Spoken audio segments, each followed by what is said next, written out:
দর্শক, দেশের তৈরি পোশাক রপ্তানি নিয়ে আজ আমরা আলোচনা করব। আর এই বিষয়ে আলোচনার জন্য আজ আমাদের স্টুডিওতে উপস্থিত হয়েছেন বিজিএম এর পরিচালক ফয়সাল সামাদ। চলতি যে অর্থবছরের আগস্ট থেকেই কিন্তু তৈরি পোশাক খাতের যে রপ্তানি, সেই রপ্তানি কিন্তু ধারাবাহিকভাবে কমতির দিকেই রয়েছে। এই কমতির কারণটা কি? আসলে আন্তর্জাতিক বাজারের প্রতিযোগিতার কোনো কারণ, নাকি অভ্যন্তরীণ কোনো কারণেই আমরা আসলে রপ্তানিতে পিছিয়ে পড়ছি? আসলে আপনার বিগত এক বছর একটা গ্লোবালি এক ধরনের আপনার ইনস্টেবিলিটির মধ্যে দিয়ে আমরা যাচ্ছিলাম। এটা শুধু বাংলাদেশের জন্য না, মানে যত পার্শ্ববর্তী দেশ বলেন, সব দেশেই যারা এক্সপোর্ট ওরিয়েন্টেড বা এক্সপোর্ট ড্রিভেন, এক্সপোর্ট কিন্তু মোটামুটি কমের দিকে ছিল বা আছে এখনও। এর বাইরে ধরলেন ইউএসএ থেকে যে গত বছর যে ট্যারিফটা অ্যানাউন্সমেন্ট করলো, এই ট্যারিফের পরে কিন্তু আরও আসলে একটা বিশাল বড় চাপ সৃষ্টি হয়, এক ধরনের ইমব্যালেন্সিং হয়, সেটা গ্লোবাল এক্সপোর্ট ইম্পোর্টের থেকে। তো সেই জায়গা থেকে বাংলাদেশ তারপরেও আপনার বাংলাদেশেরও এক ধরনের পলিটিক্যাল ইনস্টেবিলিটি ছিল। তো এই সব কিছু মিলেই আপনার ধরলেন এক্সপোর্টের যেই ধরনের আমরা গ্রোথ হচ্ছিল বিগত বছরগুলোতে, সেটা অবভিয়াসলি একটা ডাউনওয়ার্ড ট্রেন্ডের দিকে যাওয়া শুরু করে। আচ্ছা, এই সময় তো আমরা দেখেছি যে আমাদের যে অন্যান্য প্রতিযোগী যে দেশগুলো রয়েছে, তাদের তো আসলে এক্সপোর্ট খুব বেশি কমেনি। সেক্ষেত্রে কি তারা অন্য কোনো পদ্ধতি কিংবা অন্য কোনো মাধ্যমে তাদের এক্সপোর্ট বাড়িয়েছে? না, আমাদের দেশের জন্য একটা বড় ফ্যাক্টর ছিল যে বায়ারদের একটা কনসার্ন ছিল যে একটা ইন্টারিম গভর্নমেন্ট এখানকার আমাদের ওভারঅল তখনকার সেফটি বা সিকিউরিটি কী ধরনের অবস্থান থেকে আপনার অবভিয়াসলি বাংলাদেশে অর্ডার প্লেসমেন্টস কম হয়েছে ওই পিরিয়ডে। আচ্ছা, আমরা দেখেছি যে সাম্প্রতিক সময়ে বাংলাদেশে জ্বালানির দাম বেড়েছে এবং এর আগে একটি জ্বালানির সংকটও কিন্তু দেশের মধ্যে ছিল। তো এর প্রভাব কি আসলে তৈরি পোশাকের যে উৎপাদন ব্যবস্থা সেখানে কোনো পড়ছে কি, আগামীতে পড়ার কোনো আশঙ্কা করছেন? ডেফিনেটলি আমাদের মানে জ্বালানির দাম যখন বেড়ে যায় তখন তো আমাদের কস্ট অফ প্রোডাকশন বেড়ে যাচ্ছে ডিরেক্টলি। এবং এটা একটা দিক ভালো দিকের বলবো যে গ্লোবালিও কিন্তু জ্বালানির দাম বেড়েছে সব জায়গায়। তো সব ক্ষেত্রেই সেই জায়গা থেকে আমাদের ব্যবসা অ্যাটলিস্ট রপ্তানি শিল্পে, পোশাক শিল্পে আমাদের বায়ারদেরকে অ্যাটলিস্ট আমরা রিকোয়েস্ট প্লেস করতে পারছি যে আমাদের অবস্থান থেকে যে প্রাইস বাড়ানোর ক্ষেত্রে আর না হলে অ্যাটলিস্ট না কমে জানি, সেই দিক থেকে আমরা দেখাতে পারছি যে এই ধরনের জ্বালানির দাম বাড়াতে, আমাদের কস্ট বাড়াতে আমাদের কিছু ভ্যালু এডিশন বা আমাদের কিছু প্রাইস আপচার্জ দরকার পড়তে পারে। কিন্তু এই মুহূর্তে সেই কন্ডিশন নেই, কারণ আমরা তো অর্ডার ধরে রাখতে চেষ্টা করছি। তো সেটা আমাদের উপরে এসে একটা প্রেশার পড়ছে সেই ক্ষেত্রে। এবং এটা বিগত বছরগুলোতে যখন জ্বালানির দাম বেড়েছিল, আমাদের যদি পর্যাপ্ত জ্বালানি পেতাম তখন কিন্তু আবার সিনটা একটু ডিফারেন্ট হতো। তো একদিকে আপনার এই নবনির্বাচিত সরকার চেষ্টা করেছিল প্রথমের দিকে না বাড়ানোর, বা পরের দিকে এটাকে আসলে অ্যাডজাস্টমেন্ট করার স্বার্থে করতে হয়েছে। কিন্তু এটা হওয়াতে যেটা হয়েছে যে অ্যাটলিস্ট আপনার সাপ্লাই সোর্সটা অ্যাটলিস্ট একটু স্টেবল হয়েছে, যেটা আমরা প্রথমের দিকে ফিল করছিলাম। যে আপনি দেখছিলেন যে ডিজেলের একটা স্বল্পতা ছিল, ডিজেল পাচ্ছিলাম না, জেনারেটর চালাতে পারছিলাম না। তো এগুলা থেকে কিছুটা হলেও এই দাম বাড়াতে অ্যাটলিস্ট তো ডিজেল পাওয়া যাচ্ছে, এবং পাওয়া যাওয়া মানে যে আমরা আমাদের ফ্যাক্টরি, আমাদের ইন্ডাস্ট্রিগুলো আমরা চালাতে পারছি এখন অ্যাটলিস্ট এই ধরনের অ্যাটলিস্ট একটা টেম্পোরারি অবস্থানে আমরা এসছি এখন। আপনি জানেন যে সরকার একটি উদ্যোগ নিয়েছে যে বন্ধ শিল্প কারখানাগুলো চালুর ব্যাপারে একটি ফান্ড গঠন করতে যাচ্ছে সরকার, যেখানে গার্মেন্টস সেক্টরেও তো এখানে আসলে অনেক ফ্যাক্টরি আমরা দেখেছি বিগত সময় অর্ডারের অভাবে হোক কিংবা অভ্যন্তরীণ কোনো কারণে, রাজনৈতিক কোনো কারণে, বিভিন্ন কারণে বন্ধ হয়েছে। এই যে উদ্যোগটা নেওয়া হয়েছে, এই উদ্যোগটাকে আপনারা কিভাবে দেখছেন? এখানে আসলে রাজনৈতিকরণ থেকে বেরিয়ে এসে যে যারা উদ্যোক্তা রয়েছেন তারা আসলে কতটুকু উপকৃত হবেন? এটা আসলে খুব ভালো একটা প্রশ্ন করেছেন, এই কারণে যে এটা আমাদেরকে এবার কিন্তু খুব কেয়ারফুলি, খুব আপনার কোনো ধরনের মানে একটা স্ট্যান্ডার্ড ঠিক করে, একটা বেসিস ঠিক করে কিন্তু আমাদেরকে এবার কিন্তু এই জিনিসটা থেকে অ্যাপ্রোচ করতে হবে। কারণ আপনি জানেন যে বন্ধ শিল্প যারা, তারা মোস্ট লাইকলি কোনো কোনো কারণে বন্ধ হয়ে গেছে। এটা একটা শিল্প বন্ধ হয়ে যাওয়া কিন্তু সেটার পিছনে আপনার অনেক কিছু হতে পারে। এটা বায়ারের জন্য হতে পারে, ইন্ডাস্ট্রি গ্যাসের স্বল্পতার কারণে চালাতে পারেনি, বা অন্য কোনো আপনার ক্রাইসিসের কারণে হতে পারে। আবার কেউ স্বেচ্ছাও এটাকে বন্ধ করে দিয়েছে, maybe due to their bank default বা কোনো ধরনের ফাইন্যান্সিয়াল, আমি বলবো যে মানে এক্সপোজার, ব্যাড এক্সপোজারের কারণে। তো এখন এই উদ্যোগটা ভালো, কিন্তু আমাদেরকে ক্রাইটেরিয়াগুলো ঠিক করতে হবে যে কোন শিল্প, তার অ্যাসেট ভ্যালু কী, সে চালু করতে পারলে সেই ভ্যারিয়েবলসগুলো ঠিক আছে কিনা, যে সে রিসোর্সেসগুলো অ্যাভেলেবেল আছে কিনা, তার গ্যাস, ইলেকট্রিসিটি এই ধরনের সংযোগ আছে কিনা, নাকি আবার সংযোগ নিতে গিয়ে আবার ব্যাংক টাকা দিল কিন্তু ফ্যাক্টরি চালু করতে করতে আবার সে মৃত অবস্থায় চলে গেল। তো এইটা খুব ভালো করে যাচাই বাছাই করে করতে হবে। কোনো ধরনের পলিটিক্যাল ইনফ্লুয়েন্স এখানে আপনার কোনো রোল প্লে করতে পারবে না। যারা জেনুইন উদ্যোক্তা, যারা নট উইলফুল ডিফল্টার্স, তারা এটাতে আসলে মানে সেইভাবে ক্রাইটেরিয়াটা আসা উচিত।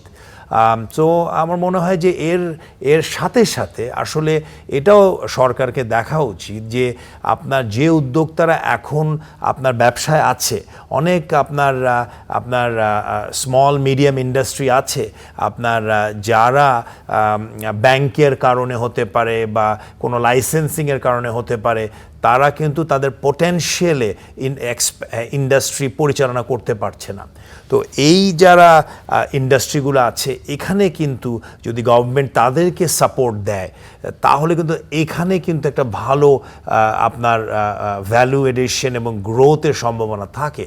তো এইটাও যদি ফান্ড অ্যালোকেশন হয়, এটাও কিন্তু আরেকটা জায়গা যেটা সরকার দেখতে পারে। কারণ তখন যারা জীবিত আছে, আমি যদি বলি কথাটা, তাদের জন্য কিন্তু আরও ফাস্টার মুভমেন্ট করে তারা কিন্তু ইকোনমিতে আরও কুইকলি তারা কন্ট্রিবিউট করতে পারবে through employment or through dollar earning. এটা শুধু নিয়মিত যে মানুষ ব্যাংকের প্রকল্প কিংবা বিভিন্ন ব্যাংক থেকে যে অর্থায়ন করা হচ্ছে, সেখানে তো নিয়মিতভাবেই সেই অর্থায়নটা রয়েছে না, সেটা নেই, কারণ সেভাবে নেই। আপনার এক একটা যারা উদ্যোক্তা, সেটা শুধু আপনার পোশাক শিল্পের জন্য না, it can be for any industry. আপনার তাদের জন্য সেই পুঁজি, তাদের এনাফ, তারা সিড ক্যাপিটাল তাদের নেই, বা থাকলেও তারা ওই স্কেল আপ করতে পারছে না।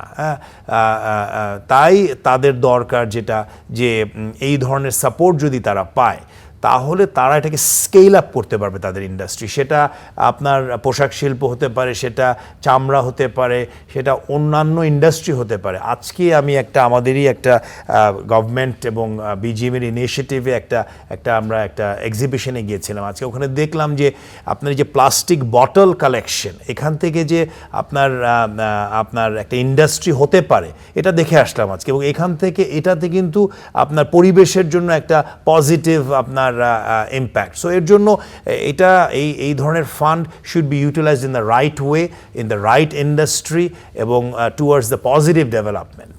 আমরা তো দেখেছি আমাদের রপ্তানি খাতে কিংবা আমাদের যে বৈদেশিক মুদ্রা আয়ে তৈরি পোশাক একটি সবসময় প্রথম সারিতেই রয়েছে। তৈরি পোশাক খাতের উপরে আমাদের যে নির্ভরশীলতা, এই জায়গাটিকে আপনি কিভাবে দেখছেন? যদি আপনি নিজে তৈরি পোশাকের জন্য উদ্যোক্তা, এই জায়গা থেকে কি আমাদের বেরিয়ে আসা উচিত কিনা, অথবা আমাদের অন্য কোনো সেক্টরকে একই সঙ্গে গ্রো আপ করা উচিত কিনা? আমি সবসময় বলবো যে কেন না, আপনার ধরুন পোশাক শিল্প যখন বিগিনিং স্টেজে ছিল, আজকে যে এখান পর্যন্ত এসছে, এটা তো আমরা যারা উদ্যোক্তা, আমাদের আগের জেনারেশন যারা এটা শুরু করেছে, যারা first generation, second generation, third generation, fourth generation চলে আসছে এখন। তো এটা তো হয়ে এসছে কারণ এই ইন্ডাস্ট্রিতে সেটা আমরা করে নিয়েছি। তো যারা অন্যান্য সেক্টরে আছে, আমিও তো গিয়ে লেদার সেক্টরে এন্ট্রি নিতে পারি, কারণ প্রচুর অপরচুনিটি আছে লেদারের জন্য, কিন্তু সেটার জন্য রাইট পলিসিগুলো দরকার। এটা I am sure leather sector তারা ট্রাই করছে, এবং অন্যান্য সেক্টর, আইটি সেক্টর হতে পারে, আপনার ইভেন আপনার ফার্মাসিউটিক্যাল সেক্টরে এখন এক্সপোর্ট হবে, কিন্তু ওই গার্মেন্টসে আসার, ওই ভলিউমে আসার জন্য আপনার যেটা দরকার, একটা মানে সুষ্ঠু সরকার দরকার, যারা রাইট পলিসিগুলো দিবে, সাপোর্টগুলো দিবে, এবং উদ্যোক্তারাও সেই সেক্টরে আসবে with the understanding that this is মানে ফিউচার বিগার সেক্টর সেক্টর দেন পসিবলি গার্মেন্টস। তো আমি আসলে ওয়েলকাম জানাই, কিন্তু এর মানে না যে গার্মেন্টসের এখনও ফিউচার নেই। এখনও কিন্তু গার্মেন্টসের ফিউচার আছে, এবং এখনও কিন্তু আমরা we are only about 50 billion, তাও 50 বিলিয়ন এখন নাই, আমরা কমে গেছে। তো এখনও আমাদের আরও কিন্তু মানে এক্সপোর্ট গার্মেন্টসেই 100 বিলিয়ন যাওয়ার সম্ভাবনা আছে, যদি আমরা ওই যেটা বললাম যে ফ্যাক্টরগুলো যদি ঠিক থাকে, ইলেকট্রিসিটি গ্যাস যদি ঠিক থাকে, মনিটারি ফিসক্যাল পলিসিগুলো যদি পজিটিভলি থাকে, তাহলে ওয়াই নট। আজকে চাইনিজ এন্টারপ্রেনার্সরা আসতেছে বাংলাদেশে, আপনারা আমাদের সাথে বিজিএমইতে দেখা করছে যে তারা তাদের ইন্ডাস্ট্রি শিফট করতে চাচ্ছে। হ্যাঁ, তারা খুঁজছে যে তারা কিভাবে করে বাংলাদেশে ইনভেস্টমেন্ট করার কোনো সুযোগ আছে কিনা। তো আসলে অপরচুনিটিজ আর ম্যানি ফোল্ডস। এবং আপনি জানেন যে এই আমাদের ইন্ডাস্ট্রি যারা শ্রমিক ভাই বোনেরা, এরা কিন্তু দে আর নাও স্কিলড, এবং এই স্কিলড ফোর্সটাকে কিন্তু আপনি যে কোনো ইন্ডাস্ট্রিতে ইউটিলাইজ করতে পারছেন, এবং ওই মেন্টালিটি হয়ে গেছে। এর সাথে সাথে দেখেন, এটা সবচেয়ে বড় অ্যাডভান্টেজ যেটা আমাদের এখন, যে বিএলএ বাংলাদেশ লেবার অ্যাক্ট, এটা নতুন অ্যামেন্ডমেন্ট হয়েছে যেটা very friendly. United states embassy বাংলাদেশে গত 20 বছর ধরে তারা এটা পার্সু করছে গভর্নমেন্টদেরকে, কিন্তু এই নবনির্বাচিত গভর্নমেন্ট প্রথমবারেই তারা এটা পার্লামেন্টে আপনার এটা কিন্তু অলরেডি পাস হয়ে গেছে। তো এটা কিন্তু positive reflection. ILO is supportive. আজকে সকালে আমরা ইউএসটিআর, ইউনাইটেড স্টেটস ট্রেড রিপ্রেজেন্টেটিভের সাথে বিজিএমই প্রেসিডেন্ট, আমরা কিছু বোর্ড মেম্বার মিলে আমরা দেখা করি তাদের সাথে, তারাও কিন্তু ভেরি প্লিজ যে এই ধরনের আপনার মানে লেবার অ্যাক্টটা যে করা হয়েছে। সো ইটস মানে দেশ is progressing towards an industrial nation, যেটা আমরা বলি যে আমরা মিডল ইনকাম কান্ট্রিতে যাওয়ার জন্য we are taking the right steps now. এখন বাকিটা দেখা যাবে কবে সেটা হবে বা কত তাড়াতাড়ি হতে পারে সেটা। এলডিসি উত্তরণের কথা বলছিলেন আপনি জানেন যে সরকার পক্ষ থেকে কিন্তু এলডিসি উত্তরণের জন্য আরও 2 বছর সময় যাওয়ার জন্য আনুষ্ঠানিকভাবে প্রস্তাব ইতিমধ্যে দেওয়া হয়েছে, এবং সেই বৈঠকে বিজিএমের পক্ষ থেকেও প্রতিনিধিরা ছিলেন। এই যে 2 বছর সময় যদি আমরা পেয়ে যাই, এই সময়ের মধ্যে আসলে আমরা কতটুকু আগামী দিনের জন্য প্রস্তুতি নিতে পারবো, কিংবা গার্মেন্টস সেক্টরের জন্য আসলে কতটুকু সেটা সহায়ক হবে? ইনফ্যাক্ট আমি ছিলাম সেই বিজিএমই থেকে, বিজিএমই প্রেসিডেন্টের সাথে আমিও ছিলাম ওই প্যানেলে, এবং এখানে আপনার বাংলাদেশের বাণিজ্য মন্ত্রী, অর্থ উপদেষ্টা এবং আরও অন্যান্য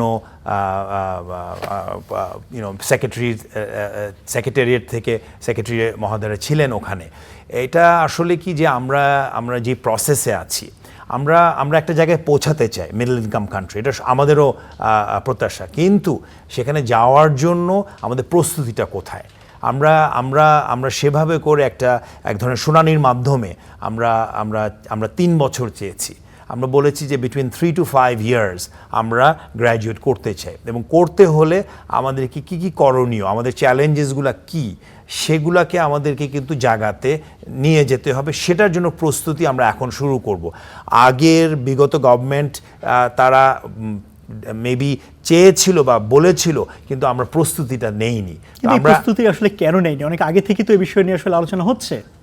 সেটা তো আপনিও এই দেশের একজন নাগরিক, আপনারও দেখলে আমরা বুঝতে পারবো যেটার জন্য আজকে আমরা এই জায়গাতে। আসলে ওই বিগত পিছুটা না দিয়ে আমাদেরকে দেখতে হবে আমরা কোথায় আছি, এবং আমাদের মাননীয় প্রধানমন্ত্রী অলরেডি চিঠি দিয়ে দিয়েছেন যে রিকোয়েস্ট জানিয়ে গভর্নমেন্টের থেকে যে আমরা 5 বছরের ভেতরেই আমরা গ্র্যাজুয়েট করব। সেটার জন্য যেই ভ্যারিয়েবলসগুলো আমাদেরকে ঠিক করতে হবে, যেটাকে ফিক্স করতে হবে, সেটার ভিতরে জ্বালানি সংকট আছে, সেটার ভিতরে আপনার আরও কিছু কমপ্লায়েন্সের ব্যাপার আছে, এগুলাকে ঠিক করতে হলে কিছু ইনভেস্টমেন্টের ব্যাপার আছে, যেগুলা আবার আমাদের ধরেন আমাদের কিছু সিলিং আছে এক্সপোর্টের, আমাদের এফটিএগুলো করতে হবে। ফ্রি ট্রেড এগ্রিমেন্টগুলো এখনও কিন্তু হয়নি, শুধু রিসেন্টলি একটা জাপানে হয়েছে, এতগুলো দেশ বাকি আছে, এখানে এফটিএগুলো করতে হবে। ওগুলা যদি এর পাশাপাশি যদি আপনার হয়ে যায়, তখন কিন্তু আপনি it will be a win win for both counter parts. এখন তো এটার জন্য আসলে আমরা সেভাবে শুনানিটা করি, এবং আমার মনে হয় যে পজিটিভ শুনানি হয়েছে। তো এটা যদি হয়, তারাও কিন্তু প্রশ্ন করেছে যে আবার কি 3 বছর পরে আপনাকে আবার বলবেন যে আবার সময় চাই, তখন আমরা বলেছি না, আমরা চাবো না। কেন চাবো না? এই কারণের জন্য চাবো না, কারণ আমাদের ওই প্রস্তুতির অলরেডি কিছুটা আগে ছিল। এখন আরও ইতিবাচক অবস্থান থেকে দেখে আমরা এটাকে এখন অগ্রসর হব এবং গভর্নমেন্ট প্রাইভেট সেক্টরকে আমাদেরকে স্পেশালি মানে খুব ক্লোজলি আমাদের সাথে কমিউনিকেশন হচ্ছে। আমাদের sector is the largest contributing sector and the beneficiary বলবো অফ জিএসপি। তো সেই জায়গা থেকে আমরাও আমাদের ওয়ার্কিং পেপার দিচ্ছি গভর্নমেন্টকে, ওনারাও সেটা যাচাই বাছাই করছেন, আমরাও তাদের পেপার নিচ্ছি। সো ইটস আ জয়েন্ট আলোচনা এফোর্ট। চলছে, হয়তো এই বিষয়ে সিদ্ধান্ত দ্রুতই চলে আসবে। আমরা আশা করছি এই বিষয়ে একটি পজিটিভ সিদ্ধান্তই আসুক। আপনাকে অসংখ্য ধন্যবাদ স্টুডিওতে এসে আমাদের সঙ্গে আলোচনায় যুক্ত হওয়ার জন্য। ধন্যবাদ। দর্শক, আমরা কথা বলছিলাম দেশের তৈরি পোশাকের রপ্তানি নিয়ে। বিষয়ে কথা বলার জন্য স্টুডিওতে উপস্থিত হয়েছেন বিজিএম এর পরিচালক ফয়সাল সামাদ।